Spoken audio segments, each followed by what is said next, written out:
चलिए ओके। सो आज हम पढ़ेंगे cardiovascular system. So cardiovascular system में इस चैप्टर में हम क्या पढ़ेंगे? So our learning objective will be, हमें ये समझना है कार्डियोवैस्कुलर की एनाटॉमी और टर्मिनोलॉजी, कौन कौन सी पैथोलॉजीज होती हैं, यहाँ पे कैसे हम आईसीडी, सीपीटी, एससीपीसीएस की गाइडलाइन और कोड कैसे लगाते हैं। ठीक है। अगर हम कार्डियोवैस्कुलर सिस्टम के एनाटॉमी और टर्मिनोलॉजी की बात करें, यू नो द एनाटॉमी और टर्मिनोलॉजी पार्ट में हार्ट क्या होता है, उसका शेप फंक्शन क्या होता है। जो चीज़ आपको समझते हैं that is chamber. Chamber is upper and lower, and upper chamber is called as atria and lower is ventricles. अब यहाँ पर जो ये दोनों चैम्बर होते हैं, इन चैम्बर में वॉल्व कौन से होते हैं? एक इनलेट, मतलब कि ब्लड अंदर आया, फिर उसके बाद वो जो है बाहर चला गया। यहाँ पर आपको ये जानना थोड़ा सा ज़रूरी हो जाता है कि इनलेट वाले कौन से हैं। ये है हमारा ट्राइकप्सिड जो कि राइट साइड होता है, मेट्रल या बाइकस्पिड लेफ्ट साइड होता है, एंड एक आउटलेट होता है। अब यहाँ पर ये जो एक टर्म दिख रहा है, इसका काम क्या होता है? जो कि हार्ट स्ट्रिंग होता है, लिंक करता है पैलेटरी मसल से वॉल को। ये जो अब यहाँ पे ये जो हमारे वॉल आ गए हैं। अब जो ऑक्सीजनेशन का फ्लो होता है, तो हमारे शरीर में दो तरह का फ्लो सिस्टम होता है, एक डीऑक्सीजनेटेड, एक ऑक्सीजनेटेड। अगर आपको ये पूरा पाथ पता है कि कैसे वेना केवा से राइट एट्रियम में ब्लड गया, then tricuspid wall, then right ventricles, then pulmonary arteries, then lung में गया। अब उसके बाद यहाँ से ये प्यूरिफाई होगा, फिर ऑक्सीजनेटेड ब्लड का जो पाथ है, फ्लो है, दैट इज़ पल्मोनरी वेन से left atrium, mitral valve, left ventricle, then aortic valve, फिर उसके बाद फुल बॉडी में। तो अगर आपको ये पता है कि हमारे हार्ट का काम है पंप करना, और यहाँ पे दो चैम्बर पाए जाते हैं, यहाँ पे हमारे जो है दो वॉल्व पाए जाते हैं, फ्लो हमारा ये है।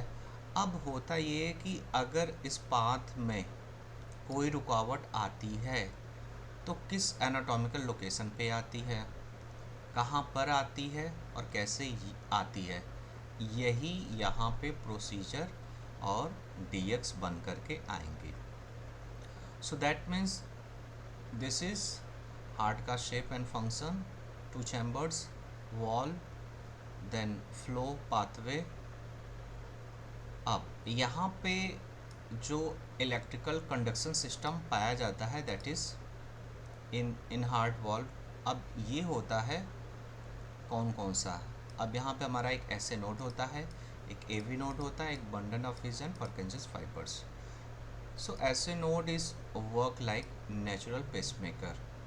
दैट मीन्स जो हमारा हार्ट पंप करता है वो क्यों और कैसे पंप करता है, बिकॉज ऑफ ऐसे नोड की वजह से, और वो नेचुरल पेसमेकर की तरह काम करता है। जब ये ऐसे नोड में प्रॉब्लम हो जाती है, जब हमारा ऐसे नोड प्रॉपर फंक्शन नहीं करता है, तो ये जो नेचुरल पेसमेकर हमारा अब फंक्शनिंग नहीं है, तो इसको इलेक्ट्रिकल कंडक्शन देने के लिए हम अलग से पेसमेकर इंसर्ट करते हैं। लाइक द सेम थिंग्स, अगर हमारा एवी नोड अगर डिले करता है इम्पल्स फॉर एट्रियल कंट्रक्शन, तो ये हमारे जितने भी नेचुरल चीज़ें हमारे हार्ट में पाई जा रही हैं, इनकी जो फंक्शनिंग है इसमें प्रॉब्लम अगर हो गई है, तब हम अलग अलग प्रोसीजर इनको ठीक करने के लिए करते हैं। ओके। अगर कोरोनरी आर्टरी से रिलेटेड कोई प्रॉब्लम किसी पर्सन को हो रही है, जैसे कि जो कोरोनरी आर्टरी होती है वो एक होती है हमारी लेफ़्ट एंटीरियर डिसेंडिंग और एक होती है हमारी राइट कोरोनरी आर्टरी। सो जो हमारी मेन कोरोनरी आर्टरी होती है ये दो भागों में होती है, एक left anterior descending and they और दूसरी होती है लेफ़्ट सर्कमफ्लेक्स। और राइट कोरोनरी आर्टरी इसकी ब्रांचेस जो है कि कैपिलरीज क्या करती हैं, डिलीवर करती हैं ऑक्सीजन और रिमूव करती हैं वास्प को। सो जो कोरोनरी आर्टरी होती है दैट मीन्स ये हार्ट को खुद एक तरीके से क्या सप्लाई करती है, ऑक्सीजनेटेड ब्लड ये सप्लाई करती है। तो कहने का मतलब इम्पॉर्टेंट सब है यहाँ पे। अगर यहाँ पे खुद हार्ट को ऑक्सीजन और इसको फूड नहीं मिलेगा तो फिर कहीं न कहीं हार्ट की फंक्शनिंग में प्रॉब्लम होगी। अगर यहाँ पे जितने भी हमारे ये एक फ़्लो चल रहा है कि हमारा जो है डीऑक्सीजनेटेड ब्लड वेना केवा से राइट एट्रियम में गया, देन ट्राइकास्पिड में, then right ventricle, then pulmonary artery, lung, oxygenated blood, then pulmonary vein, left atrium, mitral valve. अब ये जो फंक्शनिंग चल रही है ये फंक्शनिंग इसलिए चल रही है क्योंकि यहाँ पे इलेक्ट्रिकल कंडक्शन सिस्टम चलता है। अब ये इलेक्ट्रिकल कंडक्शन सिस्टम अगर हमारा फंक्शन न करे, अगर ये हमारा वर्क न करे, अगर यहाँ पे कोई प्रॉब्लम आ गई तो फिर यहाँ पे हमें इसे फिक्स करना पड़ता है। लाइक द सेम थिंग जो ब्लड वेसल्स होती हैं हमारे हार्ट में, आर्टरीज जो कि कैरी अवे ब्लड करती हैं और 3 लेयर की होती हैं और यहाँ पे ब्लड हाई प्रेशर पे चलता है। वेन जो कि ब्लड को रिटर्न करता है, यहाँ पे थिनर वाल्व होती है, यहाँ लोअर प्रेशर होता है और इसमें वॉल्व भी पाया जाता है। एंड कैपिलरीज का काम होता है गैसियस एक्सचेंजेस के लिए, ये सिंगल लेयर की होती हैं। अब जो हमारा सर्कुलेटरी सिस्टम है जो कि 3 तरीके से होता है, एक सिस्टमिक, एक पल्मोनरी, एक coronary. Systemic that means body wise पूरे बॉडी को सप्लाई मिलेगी ब्लड की except heart and lung. Pulmonary का मतलब हो गया हार्ट से ब्लड गया लंग को, इम्प्योर ब्लड, देन यहाँ पे प्योरीफाई हुआ, देन यहाँ पे फिर हार्ट को भी जाना चाहिए और ये होता है हमारे कोरोनरी आर्टरी से। सो अगर इनमें भी कोई प्रॉब्लम अगर हो रही है सो पैथोलॉजिकल कंडीशन आ जाएगी। सो यहाँ पे जो मेडिकल टर्मिनोलॉजी के टर्म्स हैं, अब यहाँ पे आपको ये जानना ज़रूरी है बिकॉज जितने भी प्रोसीजर टर्म बनेंगे वो ऐसे बनेंगे, जैसे कि NGO, VASO, vaso, that means vessel, and this is related to what, vessel. ये अब आपकी ब्लड वेसल से रिलेटेड हो जाएगी। अब आपको हमेशा देखना है कि whether that is artery, vein और capillaries. Then second term is cardio, sorry artery. Artery अभी हमने देखा, कार्डियो हार्ट से related, phlebo vein, myo muscle से, इलेक्ट्रिकल, पल्मो लंग से रिलेटेड। अब यहाँ पे कॉमन जो प्रीफिक्स सफिक्स कौन कौन से हैं? सो प्रीफिक्स यहाँ पे जैसे ब्रैडी का मतलब सो, ट्रैकी का मतलब फास्ट, पेरी का मतलब अराउंड, पॉली का मतलब मेनी। सो दैट मीन्स यहाँ पे अगर हमारा जो मेन यहाँ पे जो टर्म्स है, अगर जो है कार्डी जैसे हम लेते हैं कार्डियो और यहाँ पे एक हम जो है जोड़ देते हैं, कनेक्ट कर देते हैं ब्रैडी के साथ या टैकी के साथ, सो हो जाएगा हमारा ये पहले है ब्रैडी कार्डिया या टैकी कार्डिया। अब इसका मतलब क्या होता है अब भी हम आपको बताते हैं। तो जैसे ब्रैडी कार्डिया का मतलब वॉट, टैकी कार्डिया का मतलब वॉट, पेरिकार्डिया का मतलब वॉट, मेगेली का मतलब एनलार्जमेंट, स्क्लेरोसिस का मतलब हार्डनिंग, स्टेनोसिस का मतलब नैरोइंग, ग्राफी का मतलब प्रोसेसिंग ऑफ रिकॉर्डिंग। सो यहाँ पे स्क्लेरोसिस हो गया, मेगैली हो गया, स्टेनोसिस हो गया, ग्राफी हो गया, ये आपको समझना पड़ेगा। ये जो मेन टर्म है इनसे ही रिलेटेड होंगे। अब जब ये इनसे रिलेटेड होंगे, अब जैसे स्टेनोसिस होगी, नैरोइंग, नैरोइंग क्या हो सकता है यहाँ पे नैरोइंग जो है या तो आर्टरी होगी या तो वेन होगी, यही दोनों नैरोइंग हो सकती हैं। अब यहाँ पे अगर हम बात करें स्क्लेरोसिस, हार्डनिंग। हार्डनिंग यहाँ पे क्या हो सकता है? हार्डनिंग आर्टरी वेन हो सकती हैं। अब यहाँ पे जो कॉमन अभी जो आप देख रहे थे कि अगर किसी भी फंक्शन में प्रॉब्लम हो गई, किसी भी यहाँ पे एनाटॉमिकल जो भी लोकेशन है, जो भी हमारा हार्ट का एक प्रॉपर जो डिफरेंट डिफरेंट एनाटॉमिकल स्ट्रक्चर है, उनके फंक्शनिंग में अगर प्रॉब्लम हो गई, so how we will fix, उसके लिए हमारे पास प्रोसीजर्स हैं। बट वहाँ पे प्रॉब्लम क्या हुई है वो होती है हमारी आईसीडी। सो जितने भी हमारे एरिथमिक रिलेटेड कंडीशंस हैं, जैसे कि जो अभी आपने देखा कि हार्ट कैसे पंप करता है, फ्लो करता है, वहाँ पर रिदम से रिलेटेड जो चैम्बर्स हैं उनमें प्रॉब्लम होती है। सो कंडीशन होती है atrial fibrillation, Flutter, ventricular tachycardia. अभी आपने जैसे टैकी का मतलब देखा था, देन कार्डिया का, देन फिब्रिलेशन, कंडक्शन डिसऑर्डर कौन कौन से हो सकते हैं? एवी ब्लॉक,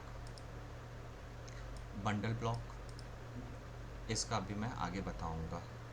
देन साइकोजेनिक एरिथमिया। अब हाइपरटेंशन अभी हमने देखा ब्लड वेसल्स होती हैं, ब्लड वेसल्स आर्टरी, वेंस या फिर वेसल्स। प्रेशर हमारे आर्टरीज में ज़्यादा होता है। सो यहाँ पर जो हाइपरटेंशन है, जो कोडिंग गाइडलाइन के अकॉर्डिंग हम सबसे पहले देखते हैं कि यहाँ पे कौन कौन सी गाइडलाइन है। अब जैसे अगर हाइपरटेंशन का कोई प्राइमरी कॉज नहीं है, कोई बात नहीं, सेकेंडरी कॉज है, मतलब किसकी वजह से हाइपरटेंशन हो रहा है, क्या रीनल की वजह से हो रहा है, या एंडोक्राइन की वजह से हो रहा है, या कार्डियक स्ट्रेस की वजह से हो रहा है। सो इनमें से किस वजह से हो रहा है, यहाँ पर जो कोड की रेंज है वो I10 से I16 तक जाएगी। अब अगर यहाँ पे हाइपरटेंशन हो रहा है due to heart disease, so ICD की गाइडलाइन ये कहती है कि यहाँ पे एक पहले से प्री अज्यूम्ड मतलब कैजुअल रिलेशनशिप, यहाँ पे अलग से जो हमारे आईसीडी गाइडलाइन में ऑफिशियल कन्वेंशंस हैं, जैसे कि विद, सो यहाँ पे पहले से ही यह अज्यूम हम कर लेंगे कि इनके बीच में विद टर्म है, दिस विद टर्म। अब यहाँ पे जो हमारा कोड होगा, अब यहाँ पे हाइपरटेंशन का स्टैंड अलोन कोड नहीं जाएगा, वो कोड जाएगा आपका एक तो कॉम्बिनेशन कोड और उसके साथ जो है हार्ट फेल्योर, क्योंकि हमें ये भी तो बताना है किस तरह का कॉम्प्लिकेशन है। अब लाइक द सेम थिंग, अगर हाइपरटेंशन है सीकेडी की वजह से, यहाँ भी एक प्री एज्यूम्ड कैजुअल रिलेशनशिप होता है। यहाँ पे हाइपरटेंशन और सीकेडी के लिए I12 सीरीज़ का कोड यूज़ करते हैं। अब उसके साथ हम ये भी कोड यूज़ करते हैं कि इनकी स्टेज क्या है, स्टेज दैट में क्रोनिक किडनी डिजीज़ की हमारी 1 से लेकर के 6 तक की होती है, वो कौन सी है। अब यहाँ पर अगर इन दोनों का आ गया combination, hypertensive heart disease with hypertensive CKD, so that means यहाँ पे हाइपरटेंशन भी है, हार्ट डिजीज़ भी है, हाइपरटेंशन सीकेडी है। अब इन सभी का एक कॉम्बिनेशन, सो कॉम्बिनेशन देखो कैसे बन रहा है। यहाँ पे जो हाइपरटेंसिव सीकेडी का बना था I12 बना था, और यहाँ पे क्या बना है I13। अगर यहाँ पे हार्ट फेल्योर की भी जो है हार्ट की भी कंडीशन आ गई, अब इसमें हार्ट की भी कंडीशन और सीकेडी की स्टेज की भी कंडीशन देंगे। सो देखा जाए, so what are the most common procedure जो कि कार्डियोवैस्कुलर सिस्टम में पाए जाते हैं। सो यहाँ पे हमने देखा कि हमारा जो हार्ट का एनाटॉमिकल स्ट्रक्चर है, वहाँ पर एक आर्टरी होती है जो हार्ट इटसेल्फ को ब्लड की सप्लाई करती है, और उसका नाम है कोरोनरी आर्टरी। अगर उस आर्टरी में कोई एक प्रॉब्लम हो जाए, या फिर वो अपने, दैट मीन्स सिंपल सा फंडा है, एनाटॉमिकल स्ट्रक्चर की जो भी फंक्शनिंग चल रही है, वहाँ पे अगर फंक्शनिंग में कोई प्रॉब्लम हो गई, सो हम किस किस तरीके से वहाँ पे फिक्स करते हैं कंडीशन को, वो अलग अलग टर्म्स प्रोसीजर कहलाते हैं। सो यहाँ पे जो हम मेनली एक ओवरव्यू अगर देखें, सो मोस्ट प्रोसीजर जो होंगे वो होंगे आपके जैसे कोरोनरी आर्टरी बाईपास के। सो ये 3000 सीरीज़ 30,000 सीरीज से शुरू होंगे। देन यहाँ पे अगर किसी पर्सन की अगर हम ईसीजी कर रहे हैं तो ये 90,000 सीरीज शुरू हो जाएगा। और अगर हम ब्लड की वेसल को वहाँ का इमेजिन ले रहे हैं या फिर रेडियोलॉजिकल इंटरप्रिटेशन कर रहे हैं, so will go with this. So ये 3 सीरीज़ मोस्ट कॉमन हमारी जो है यूज़ होंगी। सो अब जो हमारा हार्ट और पेरिकार्डियम के प्रोसीजर हैं, सो सी 2 टर्म्स हार्ट दैट मीन्स जब भी हार्ट की बात करें, सो हार्ट का दैट मीन्स यहाँ पे कंप्लीट जो है हो गया हमारा एनाटॉमी, जहाँ पे कौन कौन सी चीज़ें मेनली आ जाएंगी ये आपको पता होना चाहिए। सो दैट मीन्स जब भी हम हार्ट की बात करें तो सीधे सीधे जो है आप एनाटॉमी पे जाओगे, वो आप इस चैम्बर पे चले जाओगे। सो दैट मीन आपके अपर लोअर चैम्बर और वॉल्व। अब बात ये है कि इसके साथ एक और टर्म यहाँ पे दिया हुआ है, that is what, that is pericardium. So peri अभी हमने देखा, पेरी का मतलब सराउंडिंग मेडिकल टर्मिनोलॉजी से, कार्डियम मतलब उसके आसपास। सो हार्ट और उसके आसपास सराउंडिंग में कौन कौन से प्रोसीजर हो सकते हैं। सो मेडिकल टर्म में आप लोग को मैंने बताया था, पेरी का मतलब क्या होता है, कार्डियो का मतलब क्या होता है, सिंथेसिस का मतलब क्या होता है।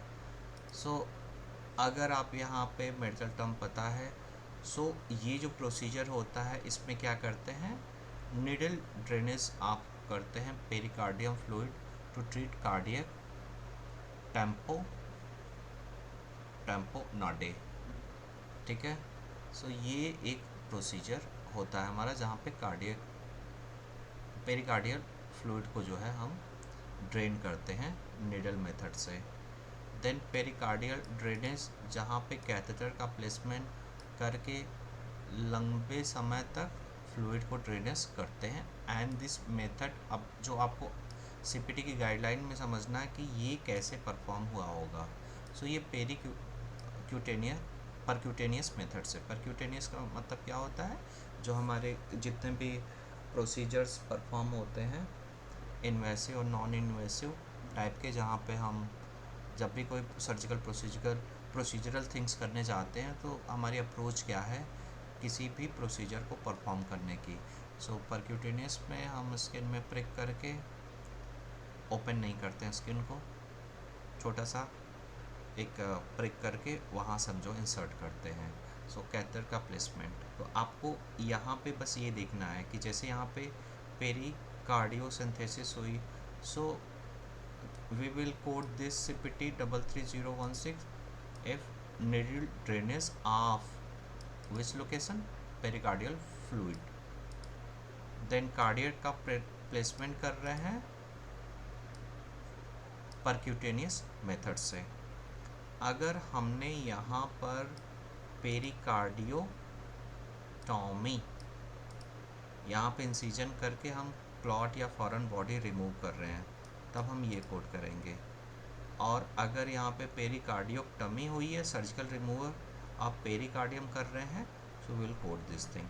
सो दैट मीन्स आपको हमेशा जो भी कोड है उसके पैरेंथेटिकल नोट पे जाना है, चेक करना है कि इनमें से कौन सी सर्विस बंडल या अनबंडल है रेडियोलॉजिकल सर्विस के साथ। कहने का मतलब, अगर हम यहाँ पे इंसिजन कर रहे हैं, कोई क्लॉट या फॉरेन बॉडी रिमूव कर रहे हैं, सो कैसे रिमूव कर रहे हैं, यहाँ पे रेडियोलॉजिकल स्टडी भी इन्वॉल्व होगी।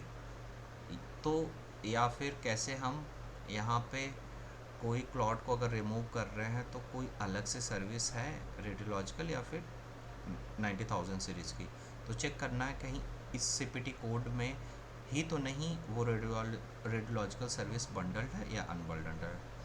अब जो हमारा नेचुरल मेथड से हार्ट फ्लो कर रहा है, अगर उसके फंक्शनिंग में प्रॉब्लम हो जाए, सो अब हमें उसकी जगह पे आर्टिफिशियल सिस्टम लगाना पड़ता है ताकि हार्ट फ्लो करता रहे और उसकी मसल्स चलती रहें। सो वो हमारा कहलाता है पेसमेकर, और दूसरा हमारा होता है डिफिब्रिलेटर सिस्टम। अब यहाँ पे जो देखा जाए कि पेसमेकर और डिफिब्रिलेटर के बारे में, सो इन में क्या होता है, और पहले तो यहाँ पे हमें जो इसके डेफिनेशन है यहीं से समझ में आ जाना चाहिए कि हमारा जो है पेसमेकर पहले नेचुरल कौन सा था। सो हमारा नेचुरल पेसमेकर ऐसे नोड था, इसमें प्रॉब्लम हो गई, और जो हमारा इम्पल्स वहाँ पे डिले इम्पल्स करता है फॉर एट्रियल कंट्रक्शन के लिए। सो इसकी जगह पे डिफिब्रिलेटर यूज़ होता है, और इसकी जगह पे हमारा पेसमेकर यूज़ होता है। ऐसे node and bundle of his Parkinson fibres, आप समझो कि ये जो स्प्रेड करता सिग्नल को across the ventricles. So that means यहाँ पे जो आप देख रहे थे कि हमारा जो है एक अपर चैम्बर है और एक लोअर चैम्बर है। तो यहाँ पे जो ये ट्राइकस्पिड वॉल्व हो गया और जो है बाइकस्पिड वॉल्व हो गया, मिट्रल वॉल्व, ये जब फंक्शन करेंगे तभी पूरा हार्ट फंक्शन करेगा। सो यहाँ पे ये जो इनका मूवमेंट चल रहा है, इसमें अगर प्रॉब्लम हो रही है सो किसकी वजह से हो रही है। सो जब भी हम पेसमेकर की बात करें तो आपके दिमाग में होना चाहिए कि ये जो है ऐसे नोड की बातें हो रही हैं, और जब भी हम डिफिब्रिलेटर की बात करें तो आप समझो एवी नोड या फिर bundle of his Parkinson fibre. तो आपके जो मेडिकल रिकॉर्ड है वहाँ पे प्रोसीजर नोट में ये बातें होंगी, एवी नोड या ऐसे नोड। सो ये आपको ध्यान देने वाली बात है, जब आप क्वेश्चन करोगे तो वहाँ पे दिखेगा। सो यहाँ पर अब होता क्या है कि जब भी हम पेसमेकर और डिफिब्रिलेटर की बात करते हैं तो यहाँ पे जो कोडिंग गाइडलाइन किस पे डिपेंड करती है, आपको देखना पड़ता बहुत ध्यान से कि हमारे क्वेश्चन में पल्स जनरेटर है या लीड या इलेक्ट्रोड है। सो यहाँ पे पल्स जनरेटर क्या होते हैं, ये बैटरीज होती है और ये इलेक्ट्रॉनिक डिवाइसेस होती हैं। और लीड इलेक्ट्रोड क्या होते हैं, ये कंडक्टिंग वायर्स होते हैं। जैसे फ़ोन है हमारा, फ़ोन में एक बैटरी होती है, इलेक्ट्रॉनिक्स का पार्ट है, और वो एक वायर के थ्रू चार्ज होता है।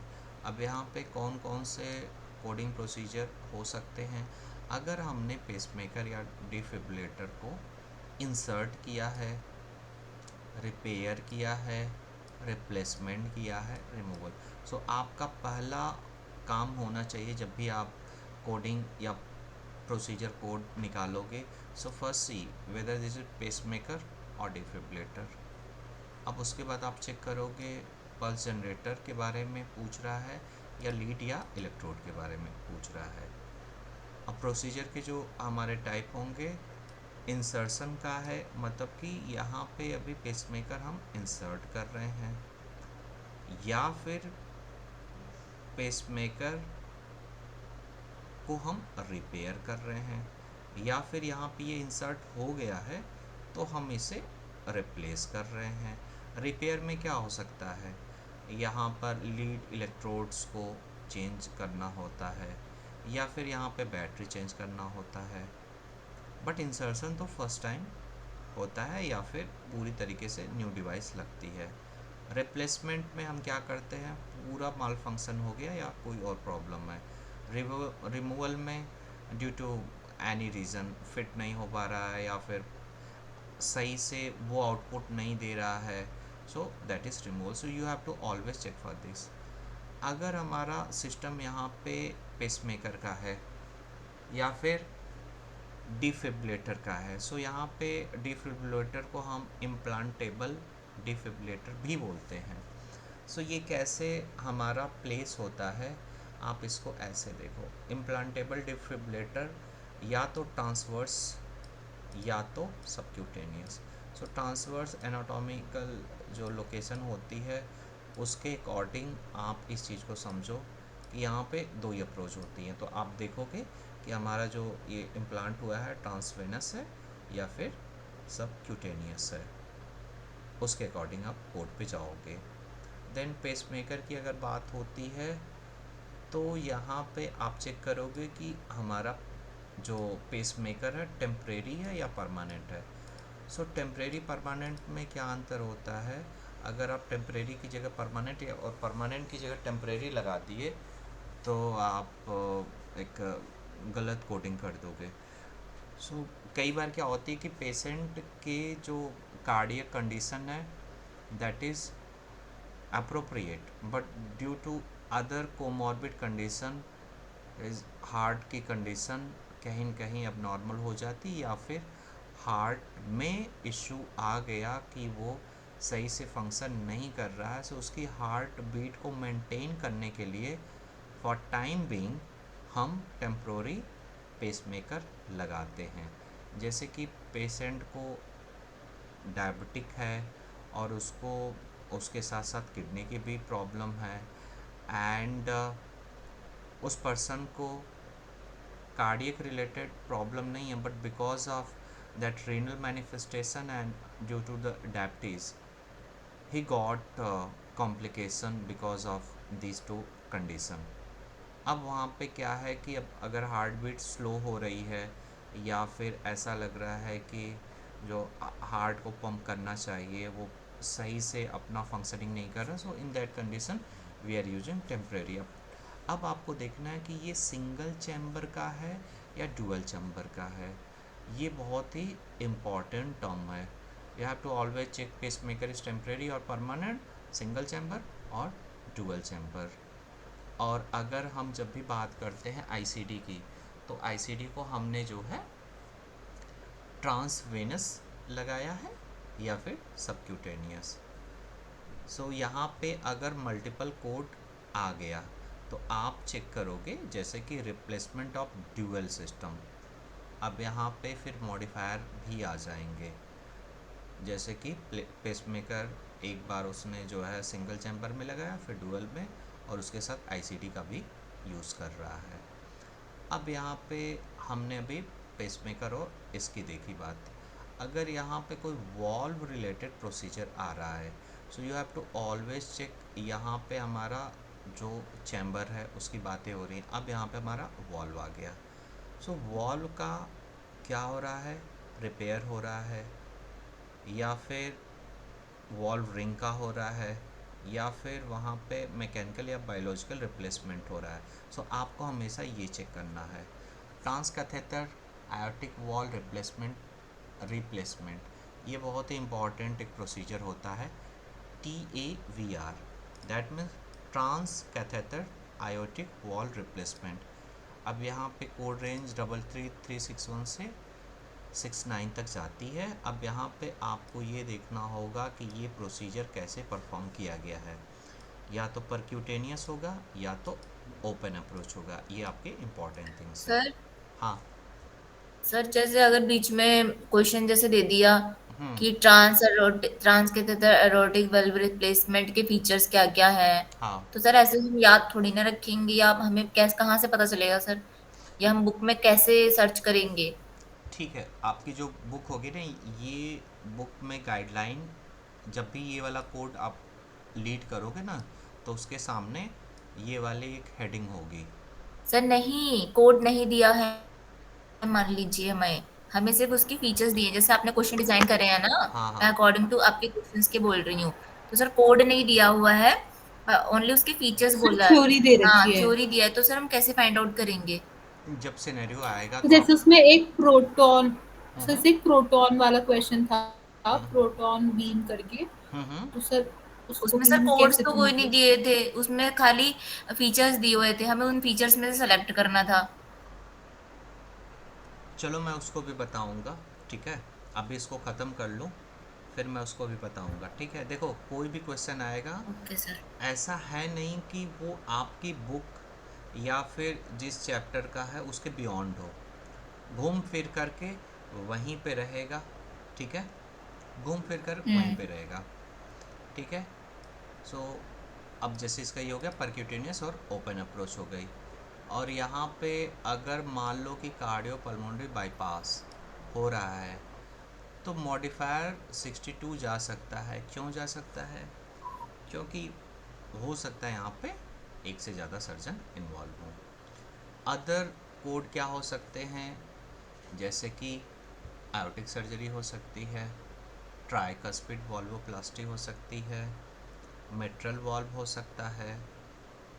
अब देखना यहाँ पे हर बार परक्यूटेनियस, ओपन अप्रोच यही दिख रहा है ना? क्यों दिख रहा है यस बताओ? सर। क्यों दिख रहा है ये? कि कार्डियक प्रोसीजर में हमने एनाटॉमी को समझा ना, कि हमारे चैम्बर हो गए, ठीक है। अब ये हमारा chamber right atrium, left atrium, right ventricle, left ventricle, या फिर यहाँ पे जो हमारा ये ब्लड का सिस्टम है, ठीक है, वहाँ पे हमारी जो है या तो आर्टरी में हो रहा है, ओके, जो हमारी वेसल्स हैं, ठीक है, या तो फिर जो है वेन में हो रहा है। तो दैट द रीज़न यहाँ पर आप जितने भी देख रहे हो प्रोसीजर हो रहे हैं, वो कैसे परफॉर्म हो रहे हैं, कहाँ की लोकेशन है, और उसके बेसिस पर हम जो है ये डिसाइड कर रहे हैं कि पेशेंट को जो है एक तरीके से यहाँ पर परक्यूटेनियस का मतलब कि, अच्छा पहले ये बताओ परक्यूटेनियस का मतलब आप लोग को पता है क्या होता है? Yes sir. क्या? सर क्यूटेनियस के पार, परक्यूटेनियस हाँ, स्किन के स्किन। स्किन, ठीक है, ओके, स्किन को। तो आपके बुक में यही इम्पोर्टेंट जो है टर्म्स आते हैं। अगर आप देखो छोटी छोटी चीज़ें हैं, पहले तो वॉल्व हो गया, फिर उसके बाद परक्यूटेनियस बोल दिया, ठीक है। अब देखो, अब यहाँ तक आपने समझ लिया, तो फिर देखो कोरोनरी आर्टरी बाईपास के, इसको बहुत ध्यान से समझना। ये आपको तभी समझ में आएगा जब आपको ये पता रहेगा कि हमारी जो कोरोनरी आर्टरी है वो कैसे, उसका जो फ्लो है वो क्या है, और वो किस तरीके से जो है यहाँ पर सप्लाईज हमारी कैसे चलती है ब्लड वेसल्स की। अब जैसे यहाँ पे ये वाला देखो, कोरोनरी आर्टरीज की जो सप्लाईज होती है, एक होती है लेफ़्ट वाली जो होती है वो मेन होती है, LAD एंड LCX, और फिर दूसरी हमारी राइट कोरोनरी आर्टरी। अगर आपको ये, अब देखो left ascending and, sorry anterior descending, ठीक है। एंटीरियर का मतलब क्या हो गया एनाटॉमिकल टर्म में?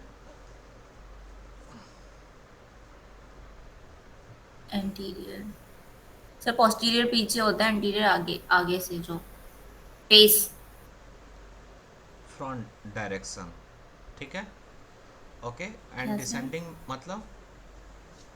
फेस का फेस जिस,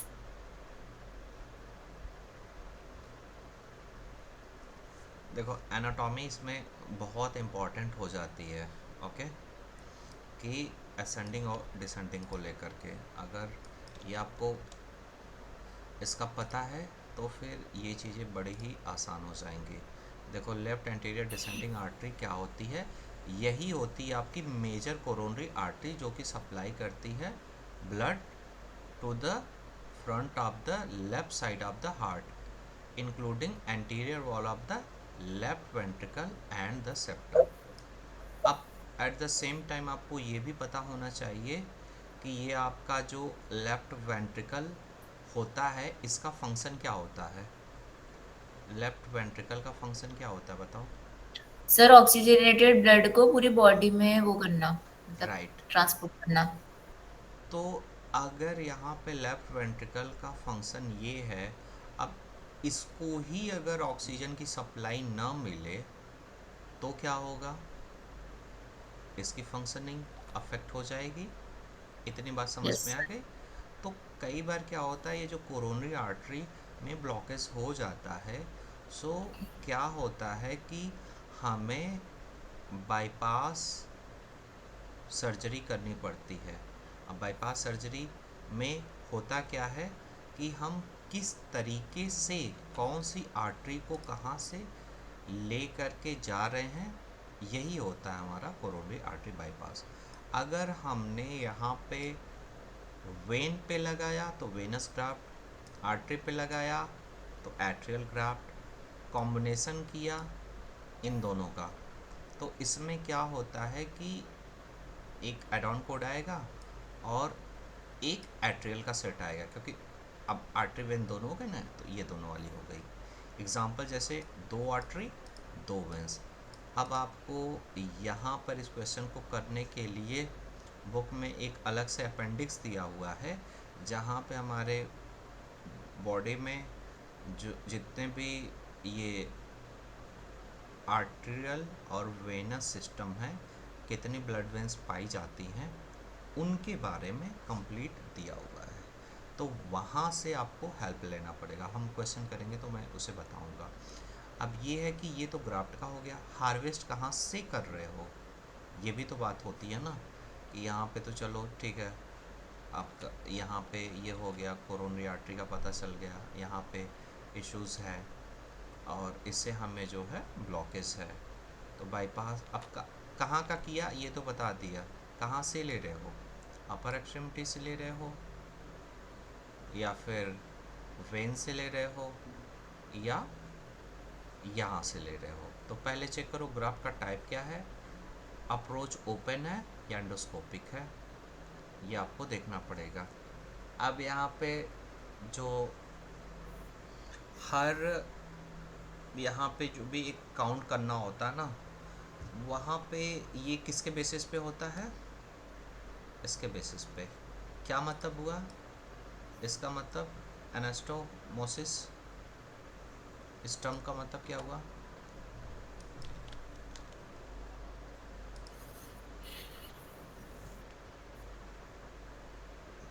हाँ नहीं पता सर।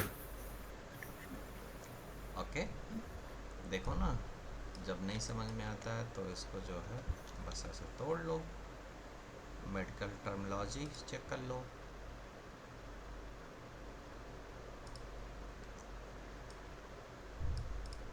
अब ये आ गया एनेस्टो, बस यहाँ तक जाओ और फिर उसके बाद जो है आप मोसिस पे चले जाओ, तो मोसिस पे, ठीक है। तो सर्जिकल कनेक्शन और natural joining between two structure, ठीक है, दो स्ट्रक्चर कोई भी हो सकते हैं, ठीक है। सर्जरी के द्वारा कनेक्ट कर रहे हैं natural joining between two structure, ठीक है।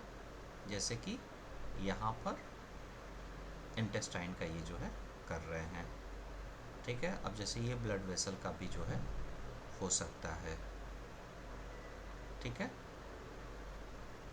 चलो, और ये मोस्टली किसका होता है, नॉर्मली जो भी हॉलो ट्यूबुलर स्ट्रक्चर होते हैं, अब जैसे इंटेस्टाइन हो गई या फिर हमारा ये हो गया आपका बोले तो व्हाट वेसल्स, ठीक है। ये आपको चेक करना पड़ता है। अब LIM में LAD क्या मतलब होता है, LAD अभी मैंने आपको समझाया था। LAD left anterior descending artery, artery. और लीमा क्या होता है, लेफ्ट इंटरनल मेमोरिंग आर्टरी। आर्टरी। अब आपको हर बार समझना पड़ेगा ये जो भी आर्टरीज हैं ये कहाँ पर होती हैं और इनका फंक्शन क्या होता है, ठीक है। हम्म। जब आप ये थोड़ा सा ये समझो, यही एक चीज़ थोड़ी सी एनाटॉमी के हिसाब से एक कठिन चीज़ है, बट कोई नहीं, आप समझ जाओगे धीरे धीरे। अगर कोई री ऑपरेशन है CABG का तो फिर आप ये वाला जो है कर दोगे। अब यहाँ पे कैसे कैसे मॉडिफायर का यूज़ करना है ये तब हम बताएंगे। अब यहाँ पर भी जैसे देखो RT LT XYZ होता है ना, तो उसी तरीके से यहाँ पर कुछ मॉडिफायर होते हैं LC LD RC, ये बहुत ही इम्पॉर्टेंट होते हैं। इसकी वजह से मतलब इससे ये हमें पता चलता है कि हमने कहाँ पे कौन सा जो है प्रोसीजर परफॉर्म हुआ है, करा हुआ है। सो एलसी डिनोट करता है left circumference artery, coronary artery. अभी लेफ्ट सर्कमफ्रेंस आर्टरी हमने देखा। अब आपकी एलडी ये करता है left anterior descending coronary artery. RC करता है राइट कोरोनरी आर्टरी। चलो वो आप देखोगे, ठीक है। अब यहाँ पे जो भी नॉन कोरोनरी बाईपास ग्राफ्ट वाले प्रोसीजर हैं, यहाँ पे तो कोरोनरी आर्टरी पर हो रहा है। अब अगर ये नॉन कोरोनरी आर्टरी पर हो रहा है तो अब देखो कहाँ पे है, वेन पे है। इन सीटू ग्राफ्ट है तो इससे रिलेटेड होगा। प्रोस्थेटिक ग्राफ्ट है तो ये होगा। कंबाइंड है तो ये होगा। अब यहाँ पे वही है कि दो एनाटॉमिकल स्ट्रक्चर को जोड़ने की बात को ये बोलते हैं एनास्टोमोसिस कहते हैं। तो ये सारा खेल होता है कि आर्टरी, वेन और उसके बारे में, उसकी लोकेशन के बारे में। अब यहाँ पे रेडियोलॉजिकल और कार्डियोवैस्कुलर क्या क्या और कंडीशन होती हैं। सो यहाँ पे हम देखते हैं रेडियोलॉजिकल सर्विसेज जो मैंने बताया आपको कि ब्लड वेसल है, हार्ट का स्ट्रक्चर है। सो वेसल्स की मोस्टली स्टडी या फिर कोई प्रोसीजर परफॉर्म कर रहे हैं, सो किस एनाटॉमिकल लोकेशन पे, किस आर्टरी में या किस वेन में क्या और किस तरह का प्रोसीजर हो रहा है, उसके अकॉर्डिंग हम जो है यहाँ पे ये सर्विसेज जो है करते हैं। अब जैसे देखो, हार्ट से रिलेटेड जितने भी ये रेडियोलॉजिकल सर्विसेज होंगी वो इसके बीच में जाएंगी। अब जैसे कि कार्डियक एमआरआई हुई, तो यहाँ पे कार्डियक एमआरआई हुई तो यहाँ पे इवेलुएट करते हैं स्ट्रक्चर और फंक्शन का, मतलब कि ये जो भी हमारा जिस भी लोकेशन कार्डियक का, इसका स्ट्रक्चर कैसा है और ये फंक्शन कर रहा है कि नहीं कर रहा है। अगर एक एमआरआई है तो फिर ये वाला कोड रेंज जाएगा, और अगर एक से ज़्यादा है तो ये जाएगा मे बी एट रेस्ट और विथ फार्माकोजेनिक स्ट्रेस। सर हाँ। सर एक क्वेश्चन है उसमें हम्म, था हम्म। कि कन्वेंशनल एमआरआई और क्या कहते हैं कार्डियोवस मतलब कार्डियोवस्कुलर जो एमआरआई है उनमें फर्क क्या है? सर ऐसे हमें कहाँ से पता चलेगा? चलो ठीक है, तो दोनों चीज़ को देख लो ना, कन्वेंशनल एमआरआई और कार्डियक एमआरआई। अब जैसे कि ये हाँ तो सर, ट्रेडिशनल और ये हाँ, वाला ठीक जो है। Sir cardiac. बुक्स में कैसे देखेंगे? सर बुक में कैसे पता चलेगा हमें? सी हेल्थ केयर में बहुत से नॉलेज होते हैं जो कि बुक के बियॉन्ड होते हैं, ओ ठीक है। सर, हम तो बुक पे ही डिपेंडेंट है solely. So you have to understand, जैसे कार्डियक एमआरआई ने कहा। सो जैसे एमआरआई और केवल कार्डियक एमआरआई, क्या दोनों में अंतर होगा, है ना। तो बात ये है कि अगर कार्डियक एमआरआई है तो ये प्योरली मतलब फोकस करेगा हार्ट की एनाटॉमी, फंक्शन और ब्लड फ्लो पर। और अगर ट्रेडिशनल एमआरआई है तो ये चीज़ क्या करेगा कि पूरी बॉडी पार्ट को, ठीक है, कंप्लीट बॉडी पार्ट का। तो देखो आप यही सवाल पूछ रहे थे ना। So because you are applying cardiac MRI, so that means एक टारगेट आपने सेट कर दिया कि मुझे हार्ट की एमआरआई बताओ या फिर पूरे बॉडी की एमआरआई बताओ, तो दोनों में अंतर हो गया कि नहीं हो गया। सो इसमें जो एग्जामिन होगा anatomy, function, blood flow, that means heart का chamber, size, function, wall function, blood flow, major vessel, pericardium. Okay. And traditional में क्या होगा, this will provide image of organ, जैसे कि उसने केवल इसका इमेज दे दिया, anatomical structure. But coronary artery में कोई प्लेक तो नहीं है, ब्लॉकेज तो नहीं है, या फिर ब्लड वेसल्स कैसी हैं। सो that is called eight traditional versus conventional, ठीक है। सो अब यहाँ पे ये भी टेस्ट होते हैं फार्माकोलॉजिकल टेस्ट, ठीक है। क्या होते हैं फार्माकोलॉजिकल स्ट्रेस, क्या होते हैं, एनी आइडिया? पहले तो फार्माकोलॉजिकल का मतलब क्या हुआ ये बताओ आप। क्या होता है कि जैसे कई बार हमें बाहर से क्या होता है कि हार्ट का स्ट्रक्चर, उसकी जो एक तरीके से कोई और प्रॉब्लम नहीं है, ठीक है, हार्ट में, बट वो फंक्शन कितना कर रहा है, ठीक है। सो हम क्या करते हैं, कुछ जैसे मतलब इसको सिंपल सा भाषा समझो, स्ट्रेस टेस्टिंग। इसका मतलब ये होता है कि यहाँ पे हार्ट के फंक्शन को हम एक तरीके से चेक करते हैं, ठीक है, फिजिकल एक्सरसाइज की मदद से। और कैसे कैसे करते हैं वो अलग अलग ढेर सारे मेथड्स हमारे होते हैं, ठीक है। सो इससे ये पता चलता है कि हमारा हार्ट कितना प्रॉपर फंक्शनिंग कर रहा है। तो ये वही कह रहा है कि यहाँ पे ये वाले भी अब इससे रिलेटेड जो है कोड आ जाएंगे, स्ट्रेस टेस्ट कोड, ठीक है, अगर इनके साथ ये भी परफॉर्म हुआ है। सो अब यहाँ पे वो पूछेगा किस तरीके से आपने टेस्ट को परफॉर्म किया है, ठीक है। तो इसमें भी जो है कुछ पैरामीटर सेट रहता है, ठीक है। अब यहाँ पे अगर कार्डियक सीटी और सीटीए, जैसे यहाँ एमआरआई है, सेम चीज़ सीटी सीटीए, तो चेक करो आप एमआरआई है या सीटीए है। अब यहाँ पे कॉन्ट्रास्ट इनहैंस कार्डियक सीटी या कोरोनरी आर्टरी हुई है। सो कॉन्ट्रास्ट और नॉन कॉन्ट्रास्ट मैंने अभी आप लोग को नहीं बताया ना, चलो कोई नहीं बता अच्छा। दूंगा, ठीक है। अभी चलो इतना ही देखो, फिर ये देखो नो मैं, सर। हाँ कोई नहीं। क्या होता है ना कि जब भी कोई हम ये वाला सीटी इमेजिन करते हैं तो पेशेंट को एक केमिकल पिलाते हैं, बेरियम ऑक्साइड, ठीक है, ये आप लोग को पता होगा। जिससे क्या होती है कि कोई भी एनाटॉमिकल स्ट्रक्चर वहाँ की इमेज को विजुलाइज करने के लिए, ठीक है, तो उसी को कॉन्ट्रास्ट नॉन कॉन्ट्रास्ट, तो मतलब जो कुछ ऐसा केमिकल पिलाया जिससे कि वहाँ पे एक इमेज बने, ठीक है, सो वो होता कॉन्ट्रास्ट। अब ये आपको पता क्वांटिटेटिव एनालिसिस का मतलब क्या हुआ है, अगर वहाँ पे दिया है तो आप देख लेना। Only one city heart service पर एनकाउंटर, एक एनकाउंटर में एक ही आपके अलाउ होती है, अगर इससे ज़्यादा है तो फिर आपको कुछ मॉडिफायर लगाना पड़ेगा। सो दैट मीन्स कार्डियोवैस्कुलर सिस्टम पे और भी जो अलग हमारे रेडियोलॉजिकल सर्विसेज हैं। सो ये वाली पहली चीज़ थी जो हमारी कार्डियक की इमेजिन की।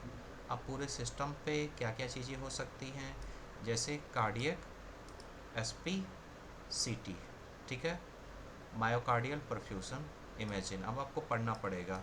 अब यहाँ पे non invasive access heart function and perfusion कहने का मतलब बिना शरीर, अरे वही हार्ट पे जो है हमने लगा करके डिफरेंट डिफरेंट जो है इलेक्ट्रोड्स, उसके हार्ट के फंक्शन को हम जो है चेक कर रहे हैं। परफ्यूज़न के मतलब कि वो कितना जो है उसका एक तरीके से फंक्शनिंग काम कर रहा है।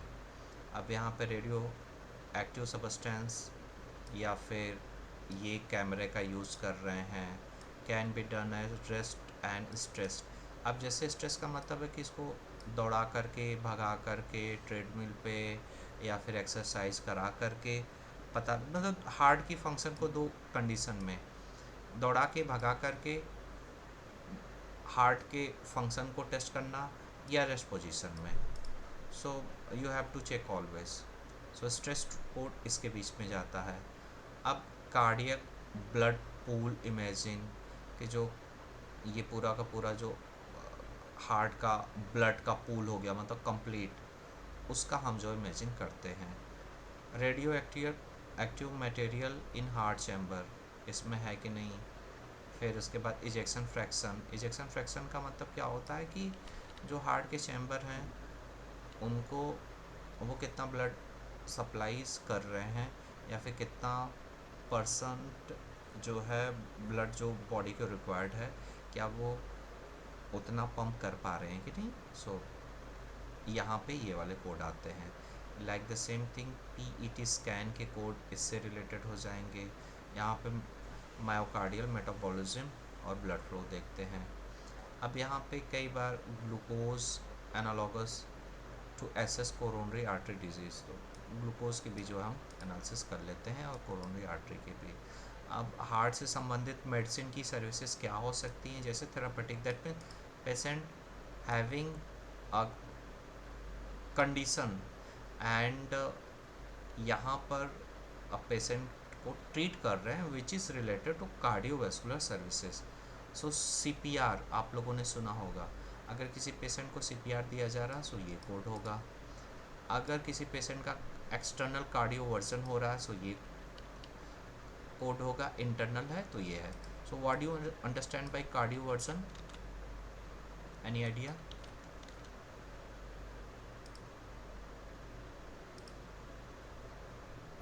तो एक्सटर्नल कार्डियोवर्जन का मतलब होता है कि जो यूज़ होता है controlled electrical shock to restore normal heart rhythm, ठीक है। जैसे कि वो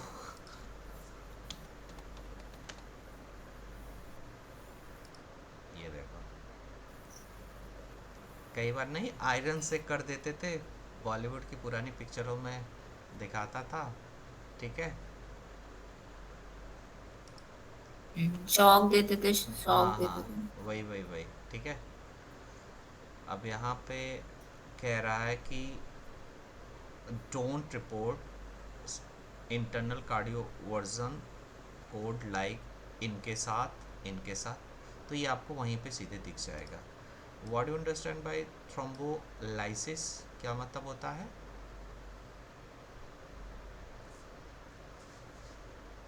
सर थ्रोम्बोलाइसिस, टूटना। सर थ्रोम्बोस का मतलब होता है ब्लड क्लॉट हो गया, ब्लड क्लॉट हो गया, टूट रहा है। ठीक है।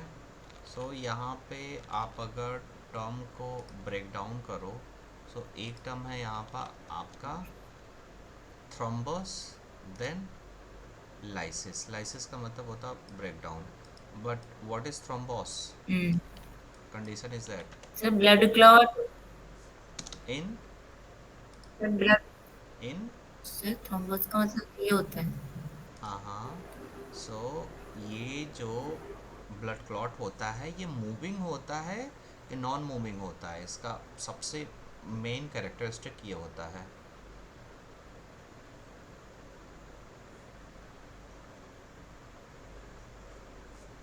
ठीक है। अगर मूविंग होता है सर ये। अच्छा, अगर ये नॉन मूविंग है तब?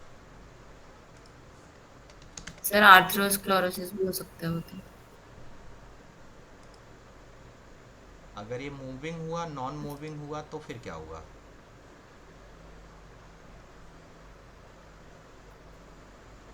अब देखो, खून पूरा नहीं बहेगा ना। थ्रोम्बोसिस और जितना फ्लो है एम्बोलिस, उसका। इन दोनों में डिफरेंस देखो।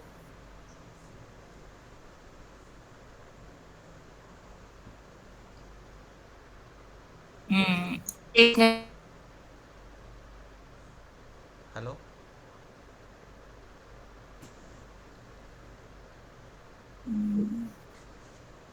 आ रहा है समझ में?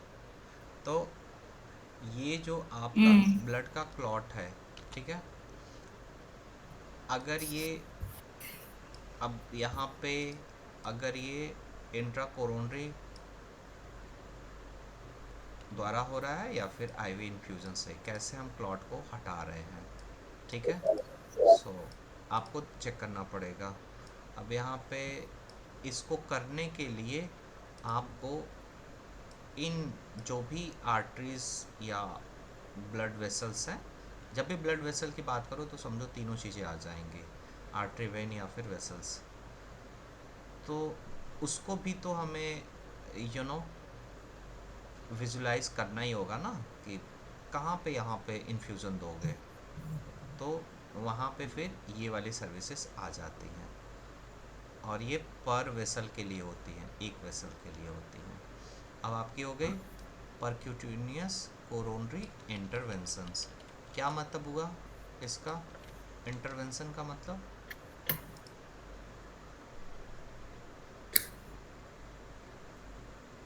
परक्यूटेनियस कोरोनरी इंटरवेंशन, तो कौन कौन से प्रोसीजर आए हैं? हाँ कौन कौन से प्रोसीजर आए हैं, यूज हुए हैं? हाँ, ठीक है। सो परक्यूटेनियस मेथड से कोरोनरी आर्टरी को एक तरीके से जब भी ये या तो नैरो हो जाती है या ब्लॉक हो जाती है, अब यहाँ पे इसकी वजह से क्या क्या हो सकता है, चेस्ट पेन हो सकता है, हार्ट अटैक आ सकता है, ठीक है। और जब इसको ट्रीट करते हैं तो यहाँ पे कैथेटर इंसर्ट करते हैं, ठीक है। कहाँ से, ग्रोइंग या आर्म एरिया से, ठीक है।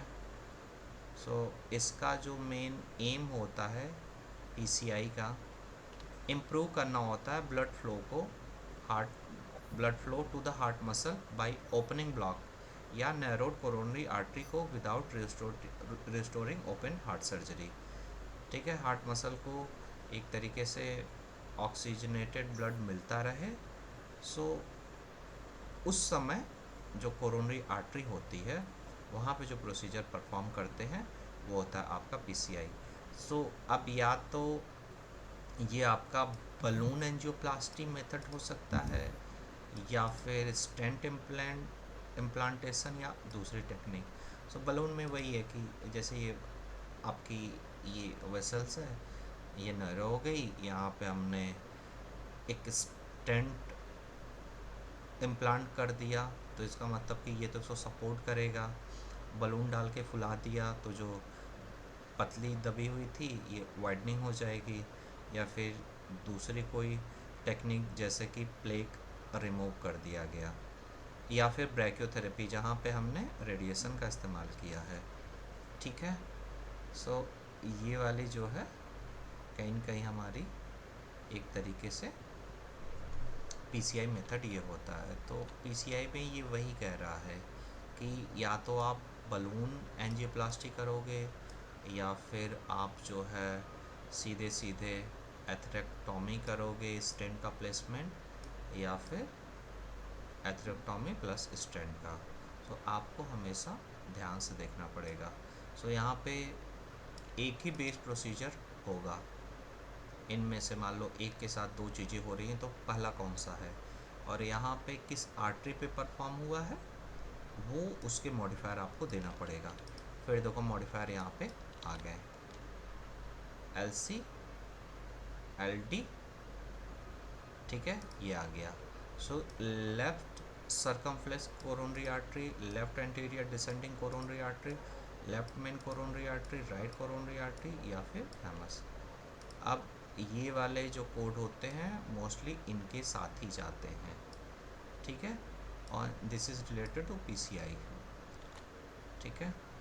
स्पेशल केसेस में जैसे पीसीआई ऑन बाईपास ग्राफ्ट हो गया, पीसीआई फॉर एक्यूट अमाई हो गया, या फिर पीसीआई फॉर क्रोनिक टोटल ओक्लूसन।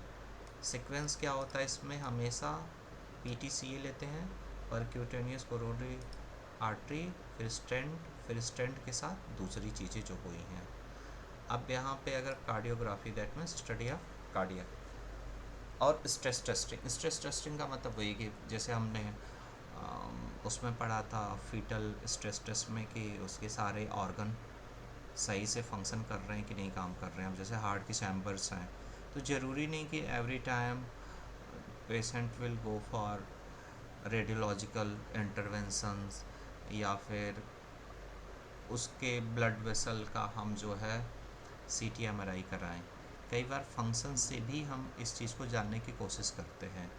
सो कुछ कॉमन हमारे कार्डियोग्राफी और स्ट्रेस टेस्टिंग के प्रोसीजर्स होते हैं। सो वो कोड हमारे जैसे कि हम इसकी बात करते हैं ईसीजी ईकेजी की। सो कोड हमारा ये तब जाएगा जब यहाँ पे केवल ट्रेसिंग और इंटरप्रिटेशन बोला जाएगा। कहने का मतलब कि यहाँ पे हमारा ईसीजी जो होता है, ये कोड और इन दोनों कोड को देखना, ये दोनों चीज़ों को लेके चल रहा है, इनको और इनको। अगर केवल ट्रेसिंग किया जा रहा है बस ये चीज़ की, चलो ठीक है, ईसीजी की स्टडी क्या है, उसके बेसिस पे कंक्लूज़न क्या देना है, that is called interpretation. So if in your report is saying any healthcare provider who is doing ECG tracing only, so you will quote this. If interpretation you will do this. अगर दोनों है तो फिर ये हो गया। अब यहाँ पे जो सर स्ट्रेस, ट्रेस का मतलब? ट्रेस का मतलब ये होता है कि हार्ट के जो चैम्बर होते हैं ना, हार्ट के हार्ट के चैम्बर होते हैं ना, हाँ जी। तो जो ये आपकी ईसीजी की जो रिपोर्ट होती है ना, ईसीजी वो क्या चीज़ जो है बोले तो मॉनिटर करती है, किसको मॉनिटर करती है और क्या करती है, यहाँ पे होता पीक्यू क्या है। आरएसटी वेव्स भी बनती है हाँ उसको। पीक्यू, ठीक है, ओके। तो ये जो मॉनिटर करती है ना, तो मॉनिटरिंग में क्या है बस ये बता दिया, ठीक है, बस मॉनिटरिंग में क्या है बता दिया। बट उस मॉनिटरिंग की वजह से ये जैसे ग्राफ बन के आया, इस ग्राफ का फिर मतलब क्या है, वो जो बात होती है उसको बोलते हैं। अब जैसे ये ग्राफ है, अब बताओ क्या क्या मतलब इस ग्राफ का, कैन यू अंडरस्टैंड, ये आपको समझ में आ रहा है, हम्म। क्या समझ में आ रहा है। सब हार्ट बीट बहुत फास्ट है। सो फास्ट है, so that means what, tachycardia bradycardia क्या हो सकता है, या फिर टैकीकार्डिया विद अरिथमिया।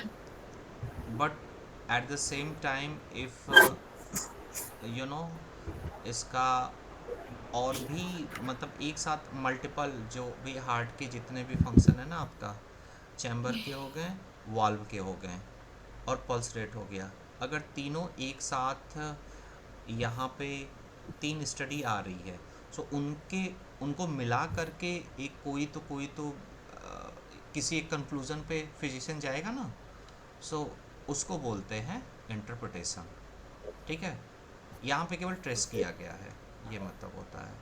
अब कार्डियक स्ट्रेस में देखो, चाहे ये वाला हो जो भी, समझो कि 90,000 सीरीज़ के कोड आएंगे, मार्क माई वर्ड, 90,000 सीरीज़ के जो भी कोई कोड आएंगे मेडिसिन से रिलेटेड, वहाँ पर यही बात होगी कि उस रिपोर्ट को केवल परफॉर्म किया गया है। अरे जैसे देखो आपके यहाँ हमारे यहाँ नहीं होता है, किसी पर्सन को हार्ट में चेस्ट पेन होता है तो जा कर के जिसके यहाँ ईसीजी मशीन होती ईसीजी करवा आता है, बट उसको फिर दिखाने कहाँ जाता है, अपने मेन डॉक्टर के पास ना।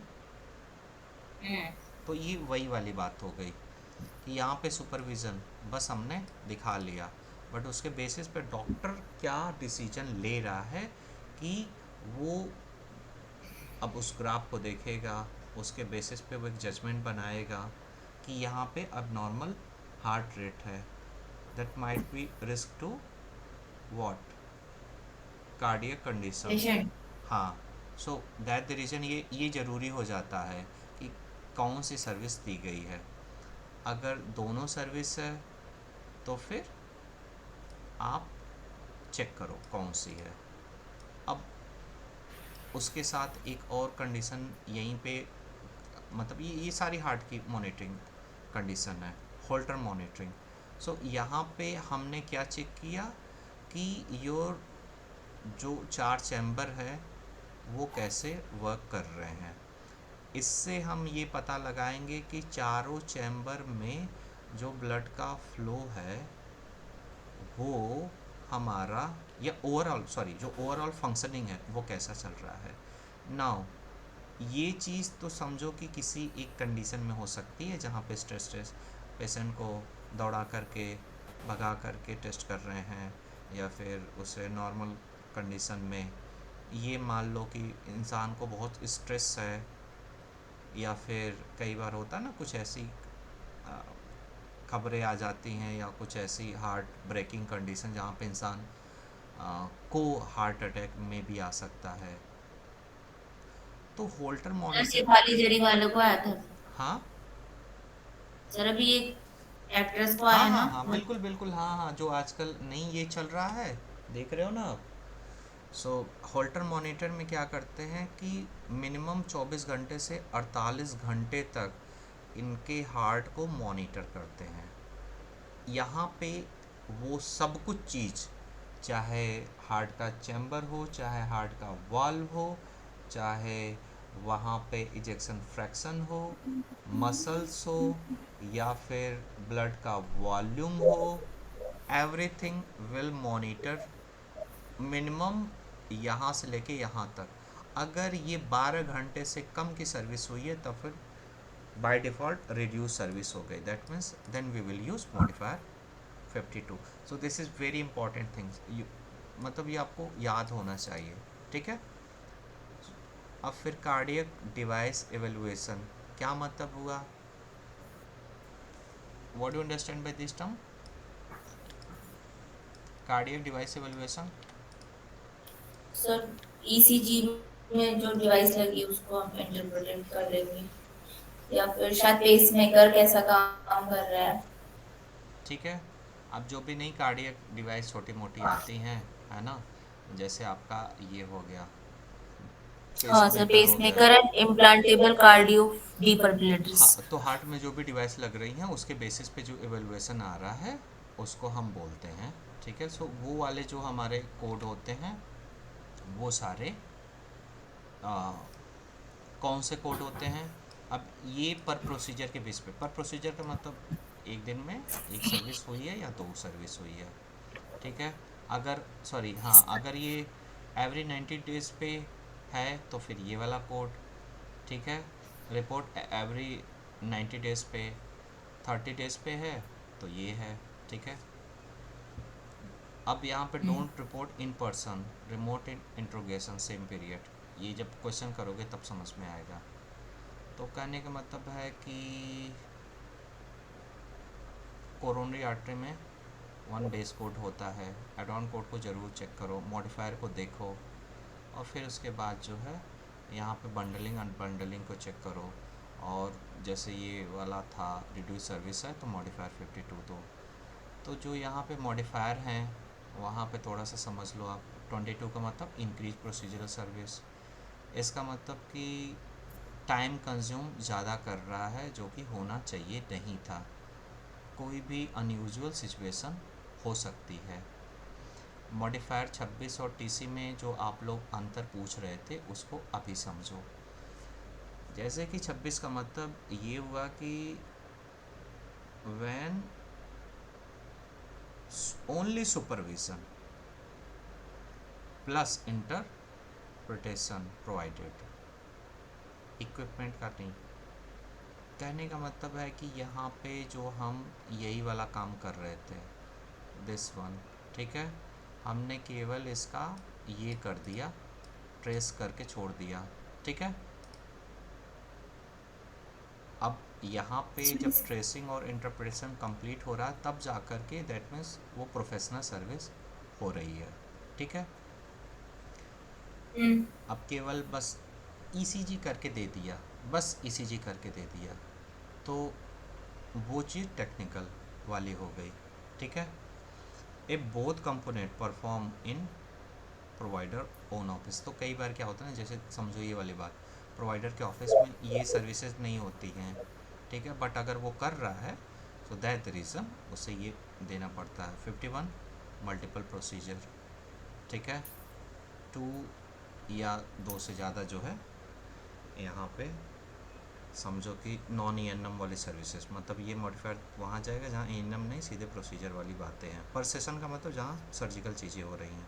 पॉलिसी चेक करो। 58 का मैंने आपको मतलब समझाया, जहाँ पे plan return to operating room, ठीक है। एग्जाम्पल कोई दे सकते हो आप, plan return to the operating room.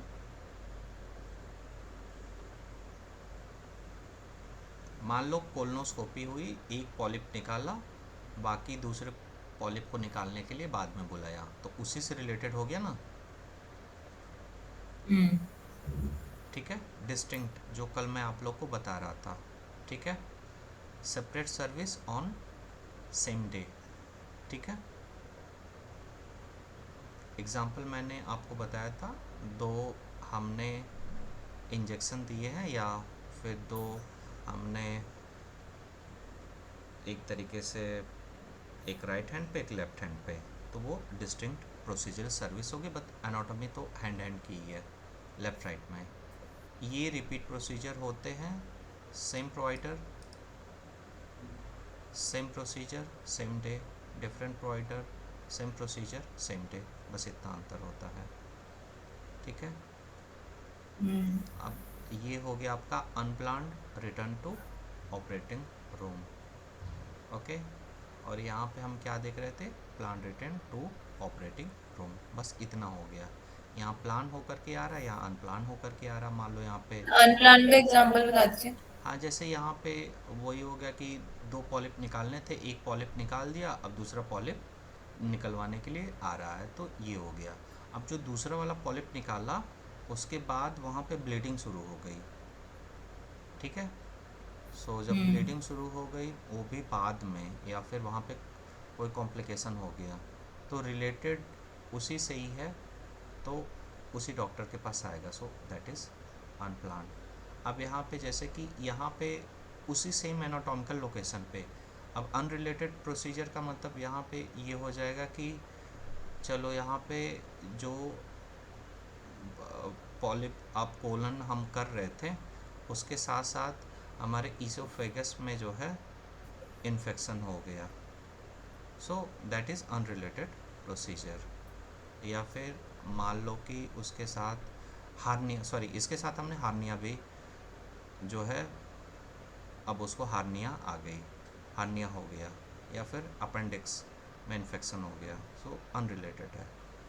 ठीक है, बट यही सेम प्रोसीजर ग्लोबल पीरियड के अंदर। ठीक है, सर हार्निया भी, अच्छा जो पहले ब्लड जो आपने एग्जांपल दिया था, एक पॉलिप हाँ, करा हमने, फिर दूसरा भी करना था, लेकिन उसके बाद ही खून फ्लो हो गया हम्म अनप्लान में, हम्म तो उसको फिर आना पड़ा। हम्म तो खून फ्लो हो रहा है बिकॉज ऑफ पॉलिप या कोई अदर रीजन से, मतलब पिछली सर्जरी की वजह से हाँ खून हाँ, ओवर हुआ ये बात होनी चाहिए कि वो जो भी कॉम्प्लिकेशन हुआ है because of that surgery, because of that, ये टर्म इम्पॉर्टेंट है। ठीक है, अच्छा। अब जैसे कि मान लो, ठीक है, वही था एग्जाम्पल, अब उसे में ले लो कि मान लो इंटरनल हेमरॉयड शुरू हो गया, इंटरनल हेमरॉयड। ठीक है, so and that is of this surgery जो पहले हुई है, सो वहाँ पे अब ये जाएगा। ठीक है, एंड 79 आपको बताया मैंने कि जो कि अनरिलेटेड है, जैसे आप ले लो अपेंडिक्स हार्निया ड्यूरिंग सेम। अब यहाँ पे जो भी आपकी कार्डियोलॉजी में एस के कोड जाएंगे, ठीक है, यहाँ पे जो भी स्ट्रेस के दौरान जो भी दवाओं का इस्तेमाल हो रहा है, यहाँ पे जो आप ये वाले सर्विसेज मेडिकेयर अगर पेशेंट है तो उसके लिए जाएगा। जी कोड हमेशा इसके लिए चला जाता है। जी कोड जो भी शुरू हो कैपिटल जी, याद रखना मेडिकेयर पेशेंट के लिए है। ठीक है, अब यस सर। बाकी आपकी वही है बातें, कैसे हार्ट स्ट्रक्चर फ्लो। देखो ये आपको एनाटॉमिकल और इनके एक एक फंक्शन पता होने चाहिए। ठीक है, हार्ट का स्ट्रक्चर क्या हो गया, एट्रियल वेंट्रिकल कितने होते हैं, पैपिलरी मसल कौन सी होती है, कोराइड टेंडनाइसिस क्या होती है, ये वॉल को कनेक्ट करता है टेंडन, ये टेंडन होता है। वॉल्वुलर प्रोलैप्स क्या होता है, valve leaflet fall backward, sinoatrial node क्या होता है, कंडक्शन सिस्टम क्या होता है, परकिंसन फाइबर्स। सर्कुलेशन टाइप हमारा 3 तरह का होता है, कोरोनरी, परमुलरी एंड सिस्टमिक। बाकी एरिथमिक का मतलब इरेगुलर हार्ट बीट, एंडोकार्डाइटिस का मतलब इनर हार्ट इन्फेक्शन, इन्फ्रैक्शन का मतलब tissue death due to lack of oxygen, वही हार्ट अटैक की चीज़ें, sycophant, regurgitation, backward blood flow, stenosis, narrowing of passaging, procedure common angioplastic, मतलब ओपन कर रहे हैं ब्लॉक वेसल को, एनुलोप्लास्टी रिपेयर कर रहे हैं वॉल को, valvoplasty valve reconstruction, atherotomy plaque remove, cardioversion reset of rhythm with shock, thrombolysis, break up clot, clot को तोड़ रहे हैं, रिवेस्कुलराइजेशन, रिस्टोर ब्लड सप्लाई। अब यहाँ पे इमेजिन और कैथराइजेशन की सर्विसेज क्या क्या हो सकती है? एंजियोग्राफी मतलब एक्सरे ब्लड वेसल का, सेलेक्टिव कैथराइजेशन, एंटर स्पेसिफिक जो ब्रांचेस हैं जो हमारे आर्टरीज की, जो मॉडिफायर अभी हम देख रहे थे ना, non selective catheterisation, remain in main trunk. ठीक है, यहाँ जैसे सेलेक्टिव कैथराइजेशन हम किस ब्रांच में जाना है हमने बता दिया, आर्टरी में जाना है या वेन में जाना है। अब उसकी किस में जाना है, यहाँ पे केवल मेन ट्रंक में। ट्रांस यूमिनल्स मतलब कि आर्टरी के ल्यूमन में थ्रू, ये transvenous through vein. Directional term कौन कौन से हो गए? Antegrade with blood flow, retrograde again blood flow, ipsilateral same side, opposite side, branches into 2 to 3 part, device material जैसे implantable defibrillator, shock heart to normal rhythm के लिए, non tunnel catheter मतलब direct skin to vein में, tunnel का मतलब subcutaneous part two when. ये important चीज़ है, tunnel non tunnel. Non tunnel मतलब डायरेक्ट स्किन से वेन में, टनल मतलब सबक्यूटेनियस पार्ट टू वेन। इसका मतलब यहाँ पे खोल दिया जाता है, टनल का मतलब होता है ना जैसे टनल के दरवाजे खुले हुए हैं फिर उसमें दवा डालना होता है। सो कार्डियोवास्कुलर सिस्टम इस तरीके से आप लोगों का हो गया ओवर। डन? कोई क्वेश्चन? हाँ सर, वो सर अभी से लास्ट में जो आपने पढ़ाया सब सब कैथेटर। हाँ ठीक है, वो ऐसे हाँ, समझो, देखो। एकदम लास्ट में था सर। हाँ इसको ऐसे समझो, ये वाला, रुक जाओ आने दो, दिस वन ना, टनल नॉन हाँ tunnel. Sir, tunnel and tunnel. हाँ अरे, किसी को जब हॉस्पिटलाइज होता है तो क्या लगाते हैं हम? कैथेटर लगाते हैं। अब मान लो कि ये कार्डियक रिलेटेड प्रॉब्लम है तो फिर हम शॉर्ट टर्म के लिए लार्ज वेन में हम फ्लूइड, जैसे हार्ट की कोई सर्जरी हो रही है, फ्लूइड मेडिकेशन या कुछ ना कुछ तो उसको देना पड़ेगा ना। तो टनल नॉन टनल का मतलब क्या होगा? यहाँ पे डायरेक्ट स्किन से वेन में कर दिया गया। ठीक है, अब जो आपका ये टनल्ड वाला हुआ वो क्या हुआ, ये देखो, जैसे ये हैंड में नहीं होता है, ठीक है, यहाँ पे आपके बिल्कुल ही टॉप पे होता है, फोरम पे। अब अच्छा एक सेकंड रुक जाओ, वर्सेस नॉन टनल कैथेटर। देखो ये अंडर स्किन, ये कहाँ पे होता है? डायरेक्ट वेन में, ये डायरेक्ट वेन में डाला, ये अंडर स्किन, फिर उसके बाद जो है वेन में जाता है। ये चीज़ क्या होती है? लॉन्ग टर्म के लिए, मान लो पेशेंट जो है उसको लंबी सर्जरी या फिर कोई ऐसी कंडीशन है, ये शॉर्ट टर्म के लिए होता है। इसमें हाई रिस्क इन्फेक्शन होता है क्योंकि खुला रहता है। ठीक है, तो ये टनलिंग का मतलब वही है ना, टनल है भाई, सुरंग है, शोले पिक्चर, सुरंग बना रहे हैं, एक दिन निकल जाएंगे। यहाँ पे टनल ही नहीं है, निकल ही नहीं पाओगे। ठीक है, ये मतलब होता है टनल नॉन टनल का। ठीक है, that's it for today, anything else? No sir. ठीक है, देखो पढ़ाने को तो मैं आपको ये इतने से भी पढ़ा सकता था, इतने में ये ख़त्म हो जाता शॉर्ट, लेकिन फुल डिटेल में क्यों पढ़ाया? ताकि आपको सारी बातें समझ में आए। शॉर्ट तो एक और डॉक्यूमेंट मेरा ये भी था, इससे भी पढ़ा था, लेकिन नहीं, चीज़ें जब समझनी है तो पूरी समझनी है। ठीक है चलो, देन आप लोग क्वेश्चन करो, और जो रिसेंट मैंने क्वेश्चन भेजे हैं उसका फॉर्मेट आप लोगों ने चेक किया कैसा है? हम्म, हाँ सर किया था। कैसा फॉर्मेट है? सर वो इसमें कैरेक्टर इनकरेक्ट वाला है और लास्ट में स्कोर आएगा। No no no no no, वो तो है ही, बट उसमें एक और चीज़ है, आप लोगों ने आई थिंक ध्यान दिया कि नहीं दिया, जैसा मैं बता रहा हूँ, ये देखो, यहाँ पे आप कैटेगरी सेलेक्ट कर सकते हो। Hmm. Have you seen this? No sir, nice. No sir. बढ़िया है ऐसे तो। जैसे देखो, हम्म। अभी जैसे ये 30,000 वाला है, ठीक है, आप सीधे सीधे जो है ये वाला, ठीक है, यहाँ से आंसर अपना लगा करके देख सकते हो। लेकिन देखो, तुरंत मत क्लिक करना, तुरंत आंसर बता देगा ये, ठीक है। आप जैसे ये क्वेश्चन, ठीक है, अब आप केवल इसी पे ही जा रहे हो, ठीक है, ये वाला क्वेश्चन आपने किया। अभी जैसे आपने रिसेंटली जो है, अब मान लो कि लैब पैथ का क्वेश्चन करना, तो सीधे लैब पैथ पे चले आओ। ये सही है ना?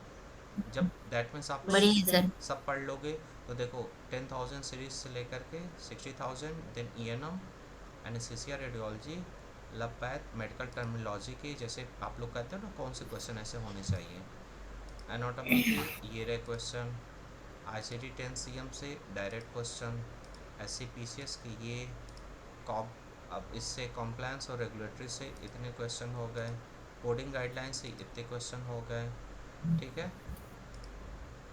सो एक और क्वेश्चन मैंने ये तैयार किया हुआ है, ठीक है, सेम सेम वही चीज़ है। देखो, इस क्वेश्चन को आप यहाँ से भी इस तरीके से भी कर सकते हो, ठीक है। वैसे नहीं समझ में आ रहा है, ऐसे आपको जाना है, ठीक है, ऐसे आपको मिल जाएगा।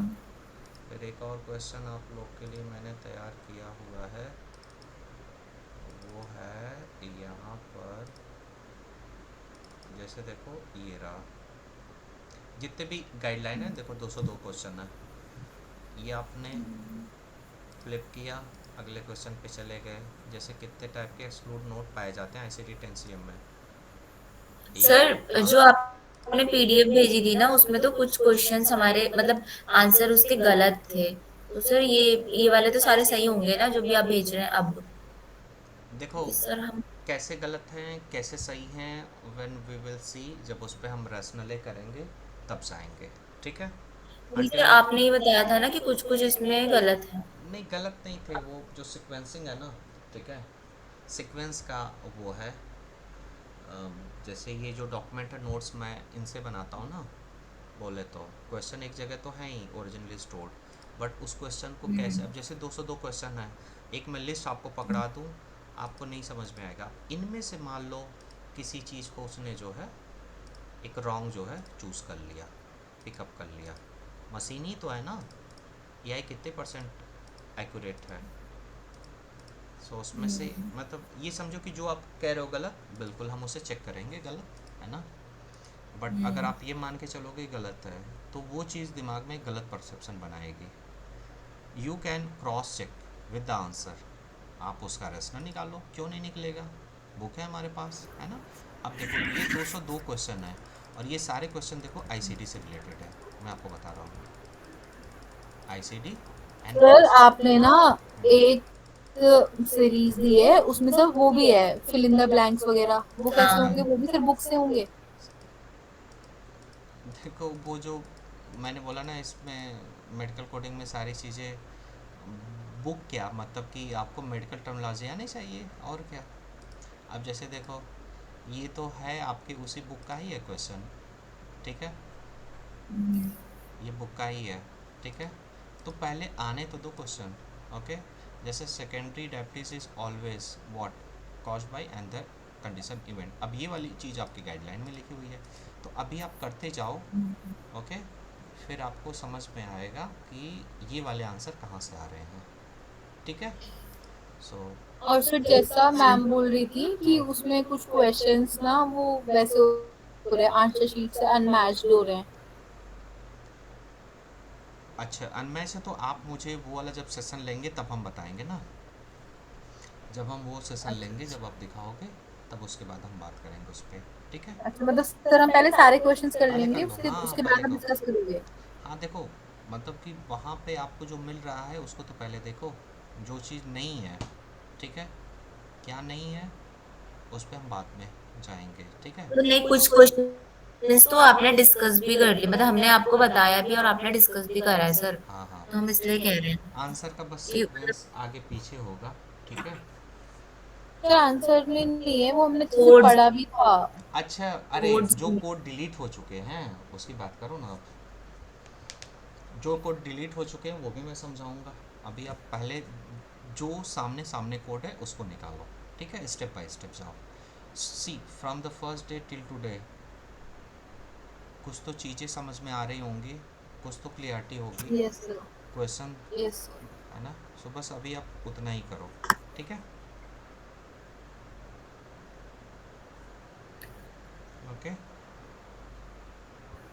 ठीक है, ओके सर। चलो okay bye. Okay sir, good night, bye. Good night thank sir, you thank you sir, sir. Bye.